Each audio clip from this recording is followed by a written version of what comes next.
Bonjour à toutes et à tous et bienvenue dans votre nouveau rendez-vous quotidien Smart Éducation, un magazine dédié à la formation, aux nouveaux métiers, aux nouvelles pédagogies. Le rendez-vous qui donne un futur à la jeune génération. Quand les entreprises s'engagent pour accompagner la formation entre certaines filières dont les besoins évoluent et certains candidats pas ou peu formés à ces évolutions de métier, eh bien ça finit par coincer. Alors les entreprises prennent les devants. Nos deux invités ont tous les deux créé leur parcours d'apprentissage, une approche du recrutement originale, compétitive, qui fusionne la formation donc et l'embauche. Michel Seban, PDG du groupe Fitech, à travers sa plateforme devenez.fr, est avec nous. Bonjour. Bonjour. Bienvenue sur le plateau de Smart Éducation. Marie Clarousse, directrice de l'école by Capgemini, une école qui offre ensuite l'opportunité de rejoindre le groupe Capgemini. Bonjour Marie Clarousse. Bonjour. Merci de nous accompagner aujourd'hui. Michel Seban, c'est le rôle des entreprises de créer leur parcours de formation? Oui. Oui. En tout cas, celle de la taille de Capgemini, c'est presque une évidence, mais pas toutes n'ont les moyens de le faire. Il faut quand même avoir une taille critique qui permet de faire ça. Sinon, ils font appel à des gens comme nous. Marie Clarousse, c'est le rôle des entreprises aujourd'hui de prendre les devants, comme je le disais en préambule de cette émission, et de créer eux-mêmes leur parcours de formation pour être sûr que derrière, on ait des candidats et qu'on puisse les recruter. Alors aujourd'hui, effectivement, on fait face à une pénurie de compétences. Donc on doit effectivement investir. Et puis on est aussi un acteur responsable. Et donc l'objectif, c'est aussi d'accompagner nos collaborateurs et puis les acteurs du marché dans le développement de compétences. Donc oui, c'est important, en complémentarité de ce qui existe, bien évidemment, dans les formations académiques ou au travers d'autres partenaires. Oui, parce que les offres de formation existent aussi, évidemment. Peut-être votre petit plus, c'est que vous êtes des groupes, vous êtes des entreprises. De quelle manière, Michel Seban, les entreprises peuvent-elles anticiper, selon vous, les besoins du marché, peut-être plus qu'un organisme de formation traditionnel, on va dire? Vous avez le terrain, vous avez le regard du terrain. Nous sommes à leur écoute, parce que si on forme des gens, si on fabrique de la compétence, c'est avant tout pour les entreprises, pour justement leur permettre d'évoluer, d'avancer, etc. Seulement, nous, on ne fait que ça, donc ça nous donne un côté peut-être plus légitime dans certains cas, ou en tout cas, on peut aussi mutualiser. Une entreprise, la formation, c'est une affaire de groupe, souvent, pour des raisons économiques, même si la formation, c'est une affaire individuelle avant tout, mais pour des raisons économiques, c'est une affaire de groupe, et donc il faut une taille critique pour pouvoir former un groupe sur un même sujet. La différence, c'est que les organismes, nous, on peut former un groupe, mais qui va aller dans plusieurs entreprises, donc ce qu'on appelle l'inter-entreprise, ce qui permet à chaque entreprise de prendre 1, 2, 3 candidats, et non pas 15 ou 20, comme pourrait le faire par exemple Capgemini. Michel Seban, pourquoi les candidats restent-ils une denrée rare selon vous dans certains secteurs, notamment celui du numérique? Parce qu'ils ne savent pas. Parce que c'est à nous d'être force de proposition, de crier haut et fort que le numérique, il n'est pas réservé aux ingénieurs, aux informaticiens de souche, ceux qui sont nés dans l'informatique. Non, on peut le devenir. On peut devenir informaticien. Il y a plein de métiers, même qui ne sont même pas techniques à proprement parler, qui sont des métiers de réflexion, de contact, d'échange, de conseil. Donc on a besoin aussi de gens. Donc les gens, c'est à nous d'être force de proposition. Pour ça qu'on a appelé ma société Devenez. C'est pas anodin. C'est qu'il faut proposer aux jeunes de venir. Parfois, certains sont perdus, ont suivi un cursus universitaire ou scolaire qui les mène pas loin, on va dire. Et donc, ils ont besoin d'un deuxième souffle et qu'on leur propose des métiers. Marie Clarousse, quand et comment Capgemini a pris la décision de créer ce parcours de formation, l'école Capgemini? Alors sur la base de constats assez simples qui étaient aujourd'hui il y a une pénurie de compétences dans le monde de l'IT, pour accompagner nos clients dans la transformation digitale. Deuxième axe, nous n'avons pas trouvé sur le marché la formation qui correspondait à ce que l'on souhaitait.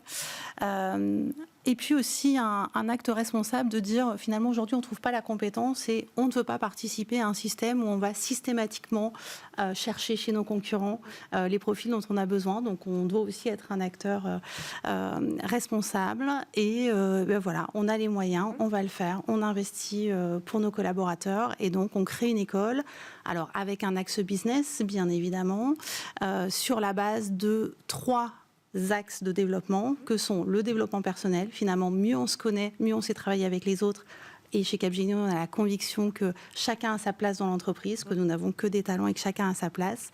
Le deuxième axe, le métier, parce que finalement, pour échanger avec nos clients, pour comprendre leurs problématiques, il est important de comprendre leur métier. Et ensuite, l'aspect technologique, comme réponse finalement aux enjeux métiers. Et pour ça, on s'associe systématiquement avec un partenaire académique, une école de renom, et un partenaire technologique, parce qu'on pense qu'on est plus fort à plusieurs. Oui, c'est ça. C'est-à-dire que vos partenaires, vous avez quand même des écoles partenaires de l'école Capgemini, ou en tout cas d'autres parcours de formation qui vous aident, parce que pour un groupe du jour au lendemain de créer un parcours pédagogique, des formations, un apprentissage particulier, j'imagine qu'il faut s'entourer. Alors, il faut s'entourer et on considère qu'on est plus fort à plusieurs, qu'un certain nombre d'acteurs académiques ou technologiques sont leaders sur leur marché et que donc il est important qu'ils nous amènent finalement cette valeur ajoutée. Et c'est bien l'association des trois partenaires. Donc nous, on va amener la dimension opérationnelle, la mise en pratique, puisque dans ces parcours de formation, on équilibre la pratique et la théorie, puisqu'on est conscient qu'on apprend en faisant. Je crois qu'un de vos invités, il n'y a pas longtemps, en parlait. Voilà, ce sont des parcours qui durent 4 mois et on apprend en faisant. Et donc, l'acteur académique va apporter véritablement sa connaissance et son expertise métier. Et l'acteur technologique, quelque part, la solution au sens technologique, au sens état de l'art. Et nous, on va mettre du liant dans tout ça. Et puis, les apprenants vont pratiquer et vont aussi apprendre sur eux-mêmes. Ce qui fait qu'à la sortie du dispositif, ils seront parfaitement opérationnels pour nos opérations et être pleinement positionnés chez nos clients. Michel Seban, c'est un peu ce que vous disiez vous aussi tout à l'heure, ce sont des métiers qui évoluent vite. Il faut presque plus apprendre à apprendre qu'avoir des compétences très techniques, puisque ça évolue beaucoup. Quel modèle vous avez développé pour accélérer l'employabilité de ces candidats? Comment fonctionnent vos formations? Nous, on a créé un modèle sous forme de passerelle. C'est-à-dire qu'en fait, on essaye, et c'est notre vocation, en fait, d'être la passerelle entre le monde, justement, de l'éducation en général et le monde de l'entreprise. Nous, nos donneurs d'ordre sont les entreprises. Et si on forme, c'est pour l'emploi. Et que ça. Sous toutes ses formes. L'apprentissage, à travers d'une école qui s'appelle la passerelle des métiers du numérique. La POI, alors c'est un autre dispositif qui permet, alors là, pour des gens qui sont déjà dans la vie active, qui ne veulent pas reprendre des études ou finir leurs études, mais qui les ont déjà terminées, qui sont, on va dire, demandeurs d'emploi ou en transition. Et là, il faut un système court, intensif, mais qui les amène à un métier, mais pour lequel on se sert quand même de leurs prérequis, on se sert quand même de ce qu'ils ont fait avant. Et ça permet justement... Donc c'est une autre passerelle. Il y a la passerelle pour les étudiants, pour passer du monde de l'éducation au monde de l'entreprise, et la passerelle pour les demandeurs d'emploi, pour passer d'un métier, alors pour eux en fin de vie, à une nouvelle carrière, une nouvelle dimension, une nouvelle entreprise, plein de nouvelles choses. Mais toujours avec l'entreprise au centre du dispositif. C'est l'entreprise qui décide qui rentre dans quelle formation. Marie Clarousse, le profil de vos apprenants, c'est un peu les mêmes profils dont parle Michel Seban, c'est-à-dire qu'il y a des étudiants et puis il y a ceux qui se reconvertissent aussi.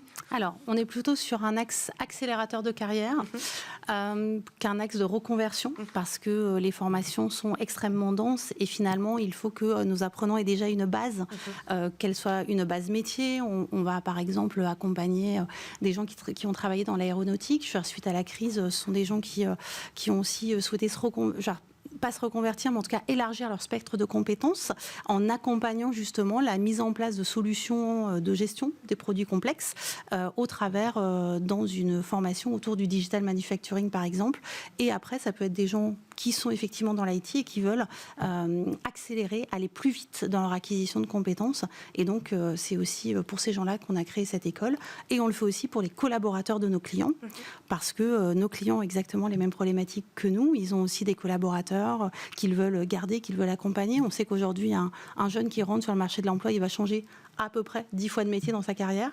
Donc, comme vous le disiez tout à l'heure, il faut leur apprendre à apprendre. Et nous, on s'est dit que dans le fait de recruter ces profils-là, on allait se baser sur leurs compétences comportementales, leurs soft skills et leurs appétences, et un peu moins sur leurs compétences hard skills, leurs compétences techniques. Vous parlez tous les deux d'un focus, hein, évidemment, c'est le titre de cette émission, quand les entreprises s'engagent pour la formation, on forme pour l'entreprise.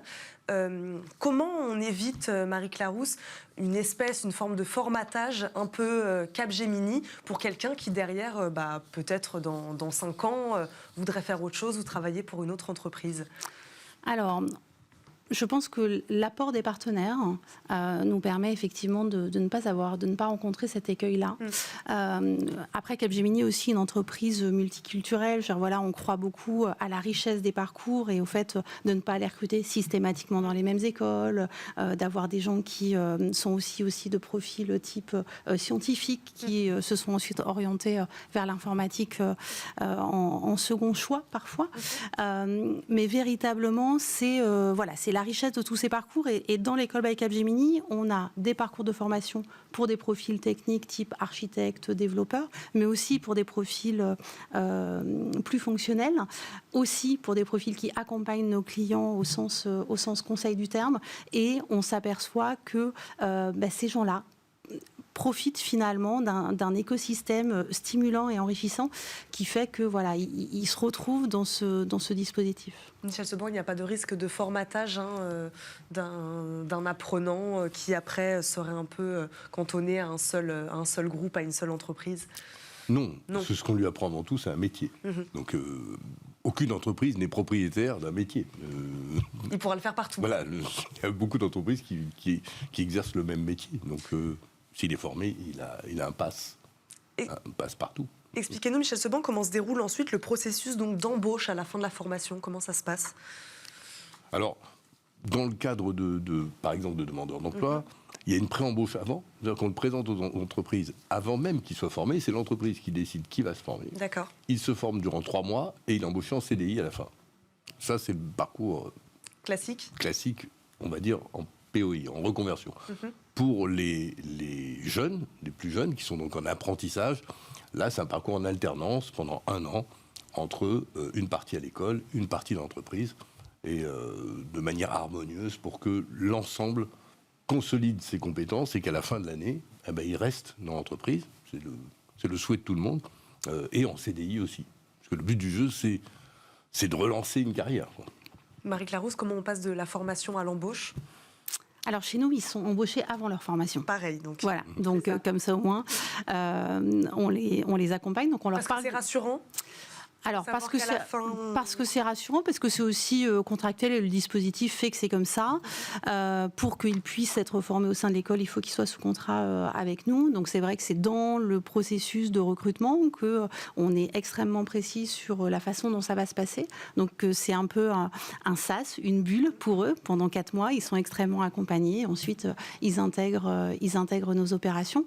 Voilà, ils rencontrent donc du coup leurs collègues. Et puis c'est vrai qu'ils ont cet esprit promo. Ils sont vraiment ensemble, ils vivent une expérience pendant 4 mois, donc ils se créent leur premier réseau. Finalement, on sait que dans les entreprises, ça fonctionne beaucoup comme ça, donc c'est une chance de plus pour eux. Merci à tous les deux d'avoir été avec nous aujourd'hui sur le plateau de Smart Éducation. Michel Seban, PDG du groupe Fitech, Marie Clarousse, directrice de l'école by Capgemini. Merci à vous les deux. Merci. C'est déjà la fin de cette émission. Merci à vous de nous avoir suivis. On se retrouve demain pour un nouveau numéro de Smart Éducation. À demain.